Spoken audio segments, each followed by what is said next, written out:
Hi friends, welcome to deaf explainer. आज की video में मैं 2019 में एक ब्लॉकबस्टर फिल्म पैरासाइट को एक्सप्लेन करूंगी। मूवी के शुरू में हमें एक फैमिली दिखाई जाती है, जिस फैमिली में 4 मेंबर्स होते हैं। एक आदमी, उसकी बीवी और उसके 2 बच्चे, कीवू और कीचैन।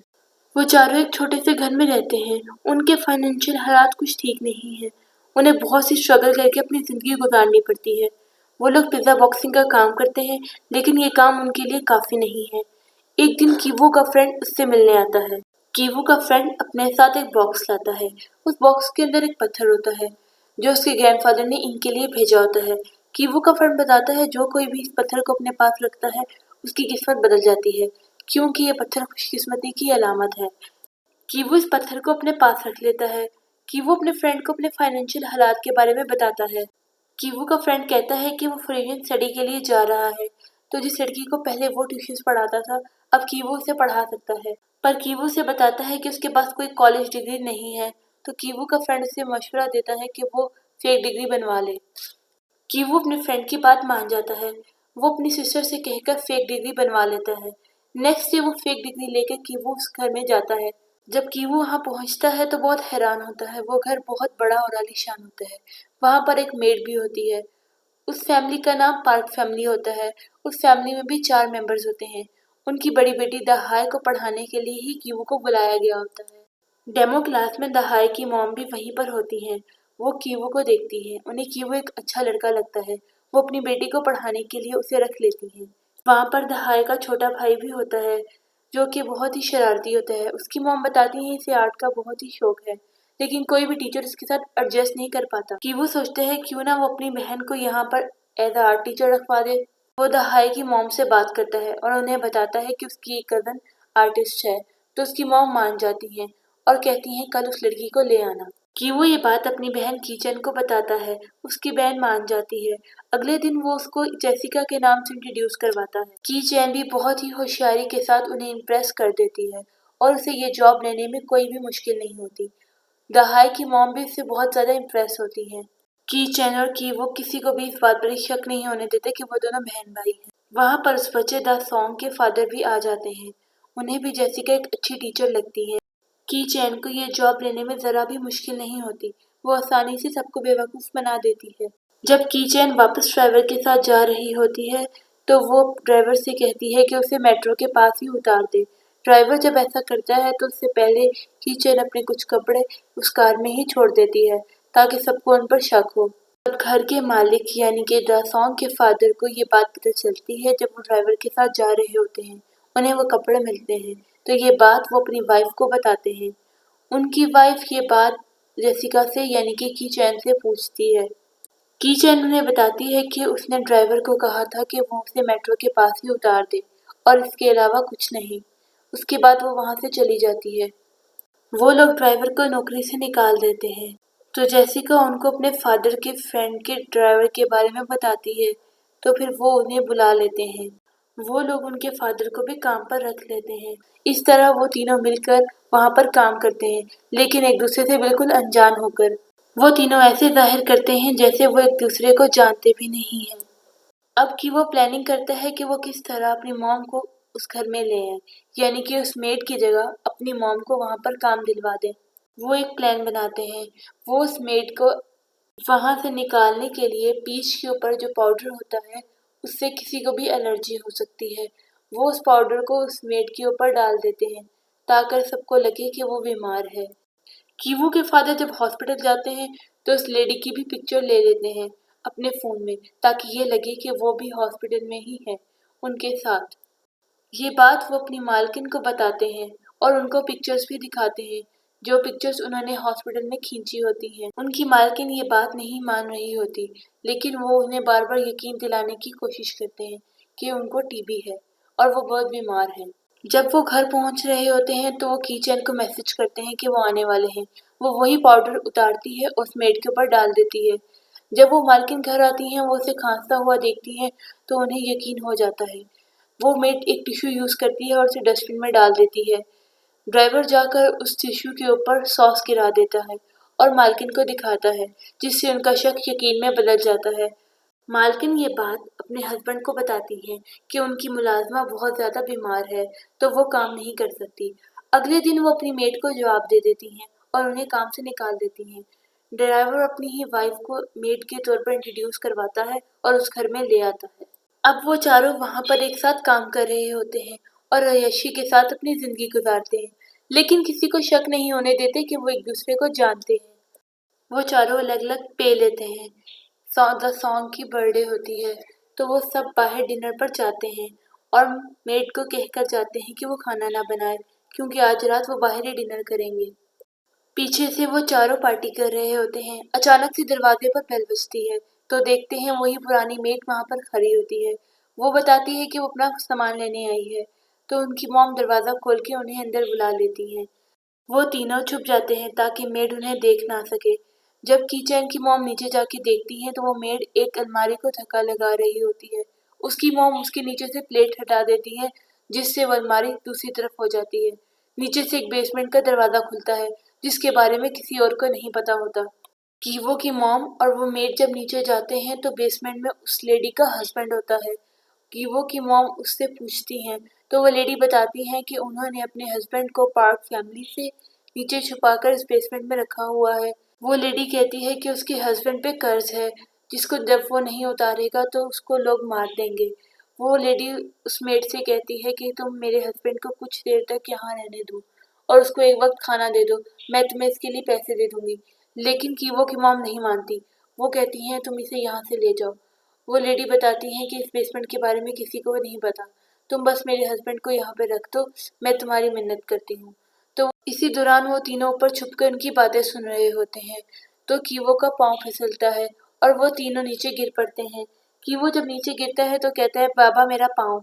जब वो ये वीडियो रिकॉर्ड कर रही होती है मेड तो उसमें ये भी आ जाता है। तो वो मेड कहती है तुम सब फैमिली मेंबर्स हो और तुम लोगों ने धोखेबाजी से यहाँ पर नौकरी हासिल की है। इस पर वो उन सबको ब्लैकमेल करती है और उस सारी जगह की वीडियो बनाती है। ऊपर जाके वो जहाँ पर पार्टी कर रहे होते हैं उस सब की भी वीडियो बना लेती है और उन सबको एक साइड पे हाथ ऊपर करके खड़ा रहने को कहती है और उनकी वीडियो बना रही होती है। इतने में वो सब उस पर हमला करके उन सबको काबू कर लेते हैं और उनसे मोबाइल फ़ोन खींच लेते हैं। इस सब के दौरान फ़ोन पर कॉल आती है जो कि उनके मालकिन की होती है, जो उन्हें बताती हैं कि उनका प्रोग्राम कैंसिल हो गया और वापस घर आ रहे हैं और मेड से खाना बनाने को कहती हैं। ये सब बात सुनने के बाद वो फ़ोन बंद कर देती है। उस दौरान उन्होंने उन दोनों के मुंह पर हाथ रखा होता है ताकि वो शोर ना मचा सकें। इसके बाद वो उन दोनों को बेसमेंट में छोड़ आते हैं और कीवो की मॉम सारी सफाई करती हैं और खाना बनाती हैं। वो भी उनकी मदद करते हैं। ठीक 8 मिनट बाद वो सब पहुंच जाते हैं। कीचेन, कीवो और उनके फादर उसी टेबल के नीचे छुप जाते हैं। कीवो की मॉम जब खाना खा रही होती हैं तो वो मेड को बताती हैं कि उनका बेटा कह रहा था उन्होंने किसी भूत को देखा है। हालांकि वो भूत वही उस पुरानी मेड का हस्बैंड होता है जो कि बेसमेंट से बाहर खाना लेने आया होता है। द सॉन्ग बारिश होने की वजह से बाहर ही सोने की जिद करता है। वो बाहर गार्डन में ही टेंट लगाकर बैठ जाता है। उसके पेरेंट्स उसकी फिक्र करते हुए बाहर लॉन्च में ही सोने का फैसला करते हैं। वो तीनों उस टेबल के नीचे ही छुपे होते हैं और उनके सोने का इंतजार कर रहे होते हैं। जब उनकी वाइफ अपने हस्बैंड को बताती हैं कि उन्हें ड्राइवर में से बहुत अजीब सी स्मेल आती है तो उनके हस्बैंड भी कहते हैं हाँ, मुझे भी अपने ड्राइवर में से कुछ अजीब सी स्मेल आती है। ड्राइवर में से और उनके बच्चों में से ये स्मेल इसलिए आती है क्योंकि वो जिस इलाके में रहते हैं वहाँ बहुत ज़्यादा गंदगी होती है और कूड़ा होता है जिसकी वजह से उनके जिस्मों में से ऐसी स्मेल आती है। एक दिन उनके बेटे द सॉन्ग ने भी यही बात कही होती है कि उनको ड्राइवर में से बहुत अजीब सी स्मेल आती है जो कि उनकी मेड में से भी आती है। और उनके बेटे द सॉन्ग ने भी यही बात बताई होती है कि उनकी टीचर में से भी अजीब सी स्मेल आती है जो कि उनके ड्राइवर और मेड से आती है। अब वो चारों अपनी हाइजीन का ख्याल ज़्यादा रखना शुरू हो जाते हैं ताकि किसी को उन पर शक ना हो। जब रात को वो सब सो जाते हैं तो वो तीनों उस टेबल के नीचे से निकल के घर जाते हैं। जब घर पहुंचते हैं तो बारिश की वजह से उनका सारा घर डूब रहा होता है। खिड़की खुली रहने की वजह से घर के अंदर दाखिल हो जाता है। अब वो लोग घर से बाहर निकलते हैं ताकि कहीं पर सो सकें। जहाँ सब लोग सो रहे होते हैं वो भी अपनी रात वहीं पर गुजारते हैं। अगले दिन द सॉन्ग की मॉम की कॉल आती है केचन को। वो बताती हैं आज मेरे बेटे की बर्थडे है तो तुम उसकी टीचर हो तो तुम्हें भी आना होगा।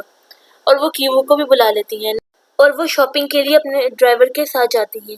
जब वो बैठी कॉल पे बात कर रही होती हैं तो उन्हें अजीब सी स्मेल आती है जिसकी वजह से वो अपनी नाक पर उंगली रखती हैं।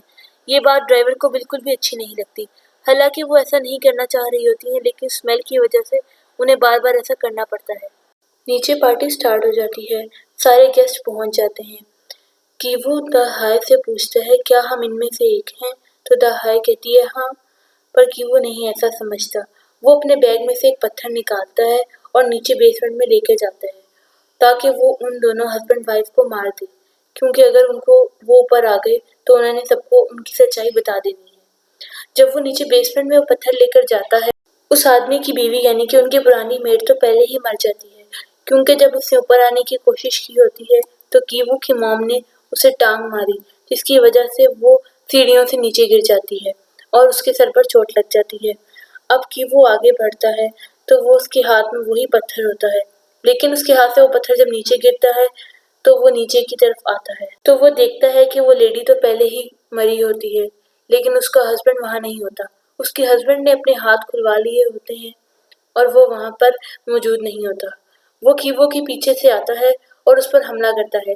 वो उसके गले में रस्सी डालकर उसे घसीटता है और उसके गले को रस्सी से बांधकर वहां पर अटका देता है। वो आदमी वो पत्थर उठाकर कीवू को मारने लगता है तो कीवू ऊपर की तरफ भागता है, लेकिन वो गिर जाता है।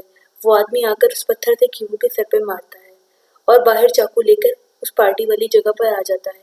वो जब किचन को देखता है तो उसे पहचान लेता है और उसकी तरफ भागता है। वो उस चाकू को कीचन के सीने में मार देता है। जब कीचन के फादर और उसकी मदर जब ये देखते हैं तो उसकी तरफ भागते हैं और उसको बचाने लगते हैं। कीचन के फादर उस आदमी को मारते हैं और उसको मारकर वहीं पर गिरा देते हैं। उसकी मॉम भी वहीं पर आकर उसे मारने लगती है। किचन के फादर उस आदमी को मार देते हैं जिन्होंने किचन को मारा होता है। जब वो आदमी नीचे गिरता है तो उसके पास उसी आदमी की ड्राइवर की चाबी गिर जाती है।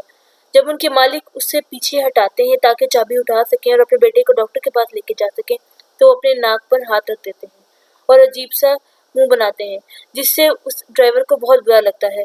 वो उसी चाकू को अपने मालिक के सीने में मार देता है, क्योंकि उसे लगता है कि उसका मालिक बहुत ही खुदगर्ज है। हालांकि एक तरफ उसकी अपनी बेटी खून में लथपथ पड़ी है, उसे लेकर जाने के बजाय अपने बेटे को लेकर जा रहा है और उसे हर गरीब से एक ऐसी अजीब सी स्मेल आती है। उसको मारने के बाद वो आदमी वहां से भाग जाता है, ड्राइवर उनका, और कीचन मौके पे ही मर जाती है। लेकिन कीवू के सर पर काफी गहरी चोट आती है। कीवू की मेंटल हालत कुछ ठीक नहीं रहती। उसके बाद जब वो ठीक होता है तो उन दोनों माँ बेटे पर अदालत फ्रॉड और धोखाबाजी का केस करती है, लेकिन उन्हें कोई सजा नहीं मिलती और उन्हें छोड़ दिया जाता है। अब वो पार्क फैमिली वहां से चली जाती है और वहां पर एक जर्मन फैमिली आकर रहना शुरू कर देती है। उस मालिक को मारने के बाद उनका ड्राइवर वहीं उस बेसमेंट के नीचे जाकर छुप जाता है, लेकिन इसके बारे में किसी को नहीं पता होता। वो उस बेसमेंट से अपने बेटे कीवू को मैसेज भेजता है ताकि वो उस सिग्नल को देखकर उसकी मदद करने के लिए वहां पर आए। वो रोज ही वहां पर उसको एक खुफिया मैसेज भेजता है ताकि उसे देखने के बाद कीवू यहाँ पर आए। एक दिन कीवू उस मैसेज को देख लेता है और उसे पता चलता है कि यहाँ पर उसके फादर अभी भी मौजूद हैं। वो उस घर को खरीदता है और अपनी मदर के साथ यहाँ पर आकर रहना शुरू होता है। उसके फादर उस बेसमेंट से निकलकर अपने बेटे के पास आते हैं और उनके साथ मिलकर रहना शुरू कर देते हैं। लेकिन ये सब कुछ उसका एक ख्वाब होता है।